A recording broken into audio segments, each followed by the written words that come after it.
In Wicca, you play as Teagan. Yes, you! You fight evil enemies. And what do we do with evil, you might ask? Well, we blast it away with some spectacular spells! But here's the twist. You have this awesome, mind-blowing, but limited use power that allows you to send yourself back in time! Yes, you heard right. Time travel, baby! That means two of you and your echo, side by side. And poof, goes the evil. Fist bump. Alright, let's check out how Wicca really plays out now.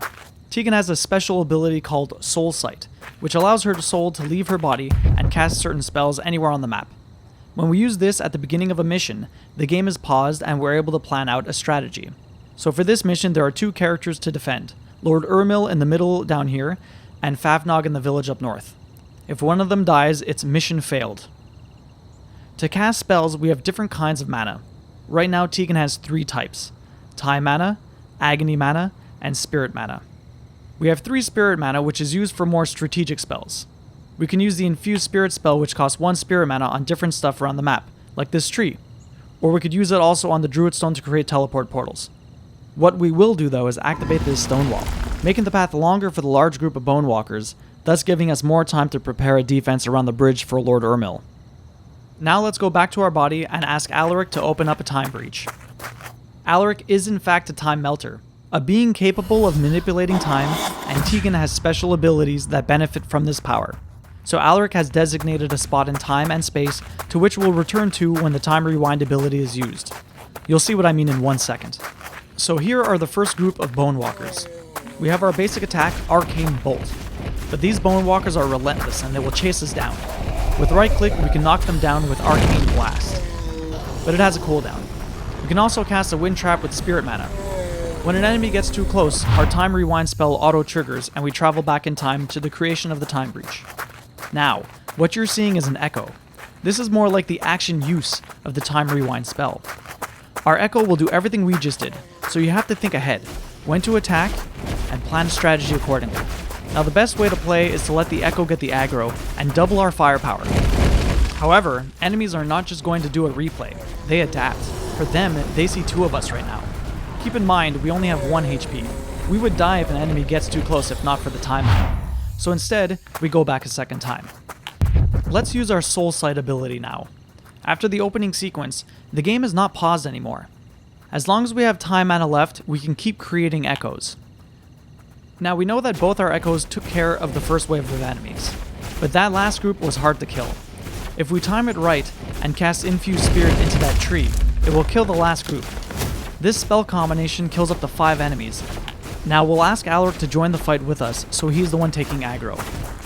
The feeling we wanted the player to have is that they are super powerful magically, but very weak physically.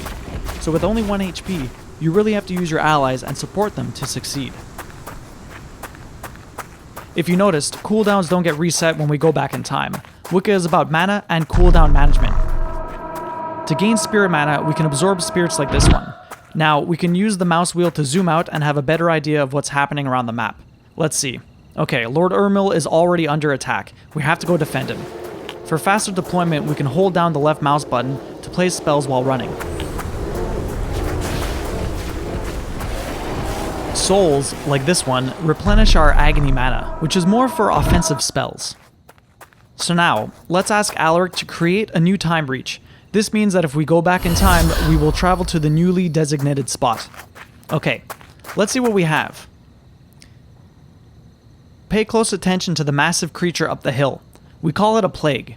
It's not attacking anyone right now, but it could be of some use later. Since the corrupted are all tightly crowded on that bridge, it will be the perfect opportunity to use the Phantom spell, which does splash damage. Souls only drop from corrupted enemies like these ones, so that means that Bone Walkers never give agony mana because they do not have souls.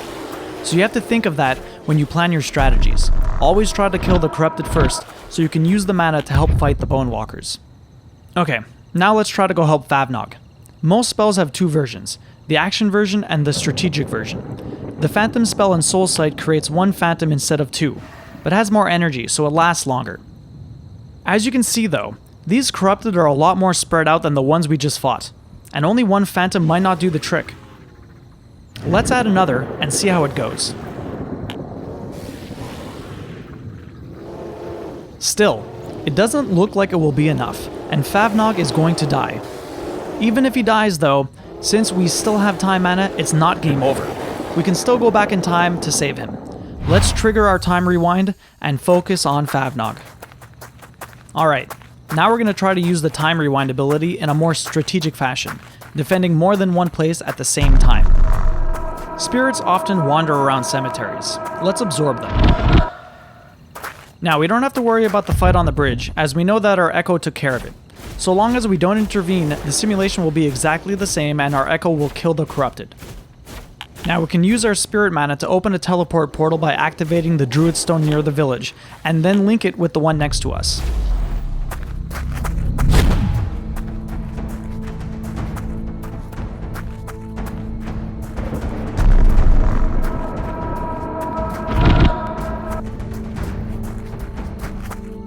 That ghost we are seeing is actually our past self while in soul sight. We know that it's going to create two phantoms, so let's try to position ourselves accordingly.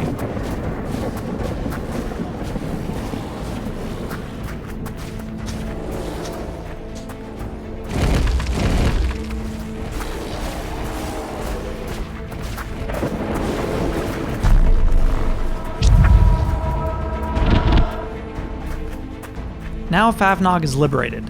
Once an ally is liberated, we're able to give him orders, just like we did with Alaric. We'll ask him to follow us and position his troops in a good spot to attack the Bone Walkers coming towards Lord Urmil. We'll head over to this bridge and get these little guys to defend the area. They'll pretty much attack anything in range. Kilmuli like Favnog are really weak in close combat, but they have super long range and do great damage over time.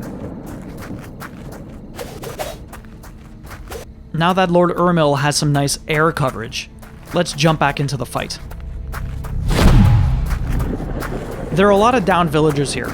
We can actually bring some back to life with our Infused Spirit spell. Infused Spirit is powerful, incredibly versatile, always cool. In Wicca, we wanted to give the player multiple options. So many spells can be used in different ways, and it's up to the player to decide how to use them. But even after all this, there's still too many Bone Walkers, and Lord Urmil will surely die. So let's use what's left of our time mana and go back one last time. Now we have no more time mana.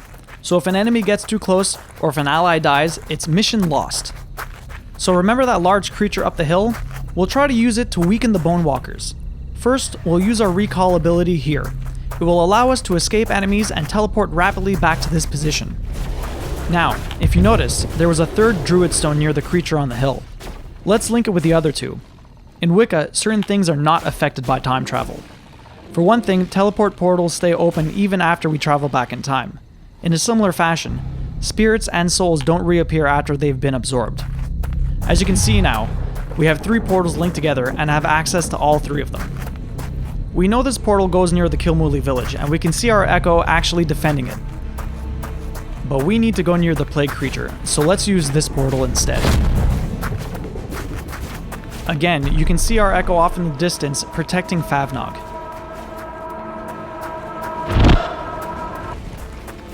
Now this plague enemy is super strong and only takes damage when attacked on the back. Our plan isn't to kill it though. We're gonna try to combo some of our spells together. The timing might be a little tricky, but it will pay off for sure. First, we'll lure the plague down towards the large group of Bone Walkers. Now, we'll cast our Confusion spell, which will make it attack anything around it, including other enemies. Finally, let's pull the Bone Walkers towards us and cast Ethereal Plane, which will turn us invisible.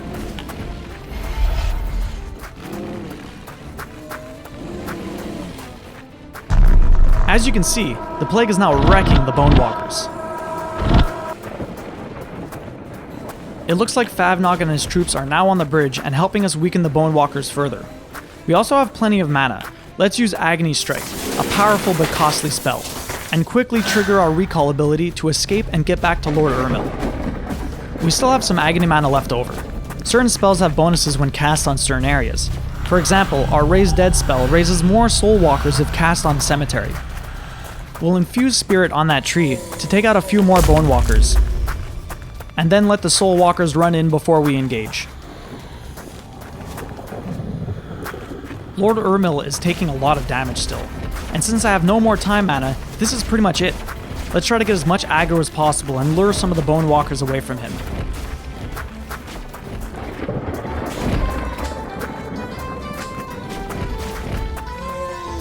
And there you have it. We hope you enjoyed our preview. Bear in mind that this is still under heavy development, as what you just saw was a pre-alpha version of Wicca. There's still much to be seen. We have a full skill tree system, more spells, more enemies, and a compelling campaign mode. Oh yeah, Wicca's gonna be co-op too. To keep in touch, and to learn about any new developments, simply follow our Facebook page or subscribe to our YouTube channel. We hope to see you in the Wicca community soon. Cheers.